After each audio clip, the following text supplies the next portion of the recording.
The Philippines, a country of over 7,000 islands, paradise-like beaches, and a dream destination for millions of tourists. But behind this beauty, there are families living in cemeteries. Why? And how does this paradise show two very different faces? In this video, join me as we uncover the real Philippines, from breathtaking beaches to graveyards that have become home. And if you don't want to miss stories like this, hit that subscribe button and ring the bell. The Philippines, a country with more than 7,000 islands in Southeast Asia, a land full of natural beauty, warm-hearted people, and a complex history. Its name comes from King Philip II of Spain, as the country was once a Spanish colony for over 300 years. After that, it came under American influence for decades. That's why everywhere you look, you'll see a unique mix of Asian, Spanish, and American cultures. In its food, its architecture, even in the streets. The capital is Manila, and the official languages are Filipino and English. With its tropical climate, monsoon rains, and endless sunshine, the Philippines is always an inviting destination. But why do tourists fall in love with the Philippines? First, the beaches, crystal clear waters, powdery white sands, and an underwater world that feels like a living aquarium. Second, the people. Filipinos are incredibly welcoming, always smiling, always ready to help. And third, affordability. Compared to many other countries, accommodation, food, and activities here are surprisingly cheap. That makes it perfect for budget backpackers and luxury travelers alike. But that's only one side of the story. Behind those dreamy beaches and warm smiles hides a bitter truth: extreme poverty. Many families don't even have a roof over their heads. And where do they live? In cemeteries. Yes, you heard that right. Cemeteries, places we associate with death, are home for some of the Philippines' poorest people. Here, paradise belongs to the wealthy, and for the poor, home is a graveyard. In the heart of Manila, a city loud, busy, and crowded, there are cemeteries that are not just places for the dead, but homes for the living.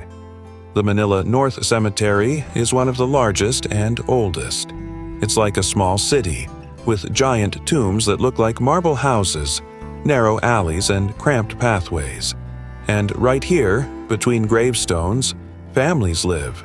Children play next to tombs, mothers cook meals between mausoleums, and at night people sleep on top of graves. It's a community you'll never forget. Talk to the people here and you'll realize every grave has a story. Every family is fighting a battle. Maria, a 38-year-old mother, tells me, "We came from a slum. The landlord didn't want us anymore. We came here. At least there's a roof over our heads." Her son, John, is only 10. He has no shoes, but when I ask him what his dream is, he says, "I want to be a teacher, maybe help kids like me get out of here." And that's just one story out of hundreds. You might ask, why? Why would anyone live in a cemetery? The answer is simple and heartbreaking: poverty. Despite its postcard perfect image, the Philippines struggles with huge economic problems. Many families simply can't afford rent, not even the smallest room. And when every door closes, the last shelter is the cemetery. A place with a stone roof, marble walls, no rent, and maybe even a sense of safety. But these people are not victims. They are survivors. Children go to school in the morning, do their homework on gravestones in the afternoon, and help their families collect recyclables in the evening. Mothers smile through the struggle and cook meals with what little they have. There's no pity here, no drama, just life. Tough, strange, sad, but full of hope. And when you look in their eyes, you understand. Hope never dies, not even next to a grave. But now, from the narrow cemetery alleys, let's return to the picture-perfect side of the Philippines. First stop, Boracay, a place where the sand is as soft as flour, the water bluer than the sky, and nights are lit with lanterns and live music. Then comes El Nido, towering limestone cliffs, hidden lagoons, and secret beaches that look like living postcards. And finally, Siargao, the surfer's paradise. Every morning, the sound of the waves calls you. Here, life is all about nature, freedom, and peace. So why is the Philippines a tourist heaven? Because everything you dream of is real here. Untouched islands and endless horizons. Fresh seafood, cool drinks by the beach, and sunsets that paint the sky. And most of all, kind people who make you feel at home. And the best part? You can have a luxury vacation here for a fraction of the price you'd pay in Europe or the US. In Boracay, 5-star resorts with infinity pools, beachfront beds, and relaxing massages await you. In El Nido, boat trips and diving in crystal waters, exploring secret caves and hidden shores are just part of the adventure.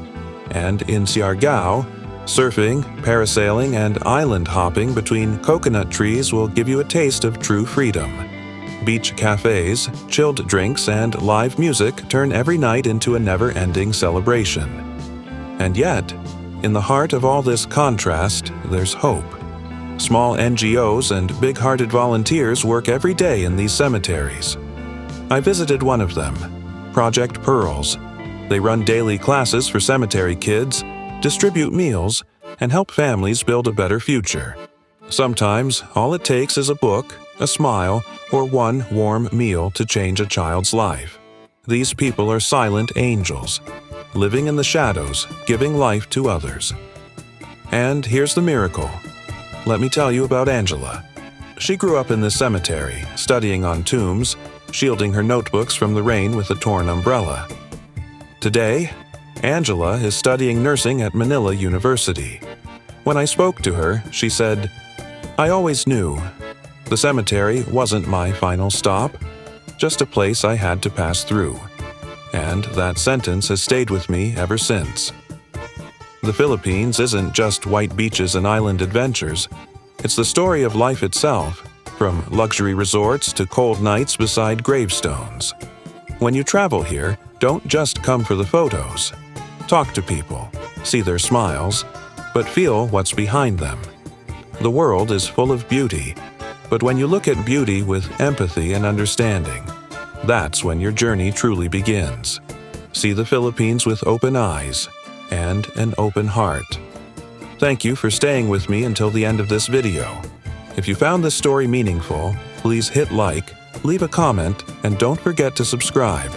I can't wait to take you on the next journey.